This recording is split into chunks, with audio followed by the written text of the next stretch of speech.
ओम श्री गुरुवे नमः।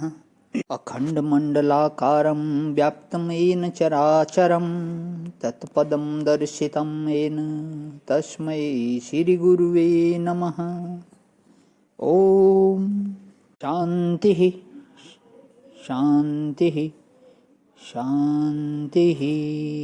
प्रणाम भवन। मांडुक्य कारिका प्रवचन वैतथ्य प्रकरण से स्वामी श्री अखंडानंद सरस्वती जी महाराज का बहुत ही दिव्य और गूढ़ ग्रंथ, जिसमें भगवान हमारा आज अध्याय पौराणिक विवेचन चलेगा और मंत्र नंबर 28 की व्याख्या करेंगे स्वामी जी। सृष्टि रीति सृष्टि विदो लय इति च तद्विदः स्थिति रीति स्थिति विदः सर्वे चेह तु सर्वदा। सृष्टि वेता सृष्टि को, लय वेता प्रलय को और स्थिति वेता स्थिति को सत्य बतलाते हैं। इस प्रकार सभी वाद सर्वदा इस आत्म तत्व में कल्पित हैं। सृष्टि स्थिति और प्रलय, इसके संबंध में आपको क्या सुनावें। किसी न किसी दृष्टांत को सृष्टि में से ले लेते हैं। जैसे देखते हैं कि एक पत्थर पर पानी जमता है, काई होती है और काई से फिर उसमें कोई हरियाली, कोई पौध निकल आती है, तो ऐसे सृष्टि हुई। इसका वैज्ञानिकों ने अपने यंत्र के द्वारा निर्णय किया। कोई कहते हैं कि स्वेद से सृष्टि हुई, कोई कहते हैं कि नहीं, एक हिरणमय अंड हुआ, अंड से सृष्टि हुई। जैसी जैसी सृष्टि लोक में देखी जाती है, इसी के आधार पर लोगों ने सृष्टि होने की कल्पना की है। वैसे हिंदी में तो सृष्टि की उत्पत्ति हुई, ऐसी बात भी चलती है, पर संस्कृत में ऐसे बोलने का ढंग नहीं है। उत्पत्ति के अर्थ में ही सृष्टि शब्द का प्रयोग करते हैं, तो सृष्टि हुई ऐसा बोलेंगे। सृज्यते सृष्टि उत्पद्यते ऐसा बोलने का अभ्यास संस्कृत के पंडितों को नहीं है, क्योंकि वे सृष्टि और उत्पत्ति दोनों शब्द का अर्थ एक ही मानते हैं।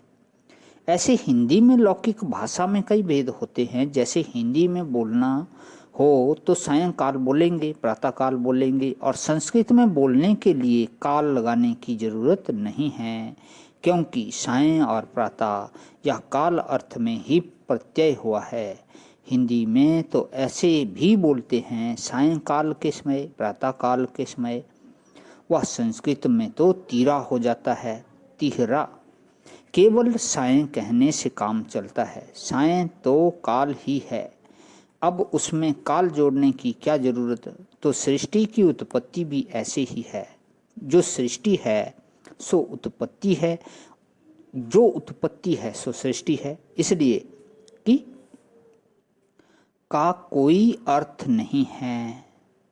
यह तो आपको भाषा की बात सुनाई। किसी ने कहा कि जैसे धरती छेद कर बीज निकल आता है, ऐसे ही यह सारी सृष्टि का बीज पहले से मौजूद था, और जैसे उद्भिज की उत्पत्ति हुई वैसे सारी सृष्टि की हुई। उत्पत्ति शब्द का अर्थ यही होता है। ऊर्ध्व पतनम उत्पत्ति ही, माने नीचे से ऊपर को उठाना, छिपी चीज को जाहिर हो जाना, इसका नाम उत्पत्ति है। जो पिता के वीर्य में था वह माता के पेट में से बाहर निकल आया, तो उसका नाम हुआ उत्पत्ति। छिपी हुई चीज का जाहिर हो जाना या भीतर की चीज का बाहर निकल आना, इसी को उत्पत्ति बोलते हैं। उत उदर्वम पतनम उत्पत्ति, उत उधर्वम पदम पदनम उत्पत्ति, उत्पादः उत्पत्ति ही।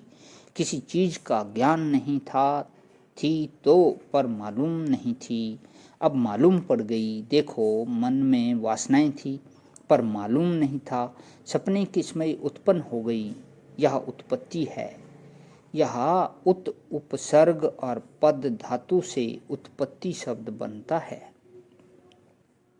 अब देखो, सर्जनम सृष्टि, जितनी सृष्टि विषयक कल्पना की जाती है वह देखो।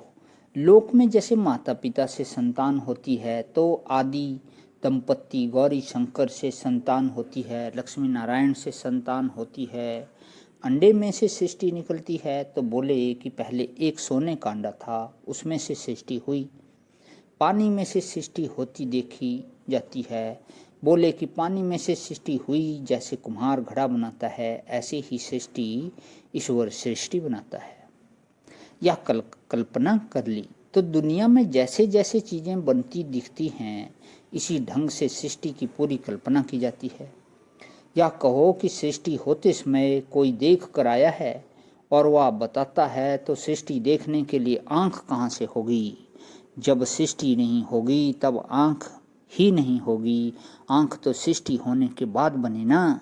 अरे बुद्धि भी सृष्टि होने के बाद बनी, और साक्षी के पास जब तक अंतःकरण का उपकरण नहीं है, तब तक वह उत्पत्ति को देखेगा कैसे? प्रणाम भगवान। आज ही विराम। ओम शांति शांति शांति।